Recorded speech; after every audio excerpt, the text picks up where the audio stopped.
All right, and when they got the rosin out, let me know if I said to go too fast. Okay.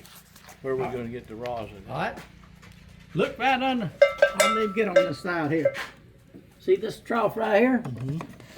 That was capped off right there. They put that trough right there.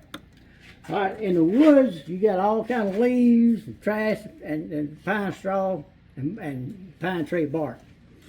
These is 3 strainers, 3 different gauges of strainers.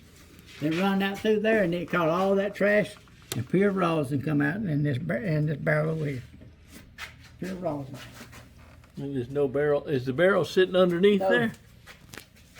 No, Better get a barrel there to catch it. It's in this right here. They dipped this out. All right. There wasn't no barrel. Oh, it just went in. Mistake. Oh, they had to dip it out of there and put it in the barrel. They had to dip it out of there and put it in barrels. I wouldn't know why they didn't fix it where it goes straight into the barrel. Well, you're talking about gum right there. It's just Yeah. Gum don't run very good. Don't run very good.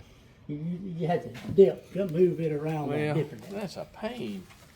I don't know why they didn't just go to Walmart and get them some linseed, some turpentine, shellac and stuff from the turpentine from Walmart. A turpentine still ain't nothing. It's not nothing but a large moonshine still. Yep. Did any of them get converted to moonshine after the turpentine days?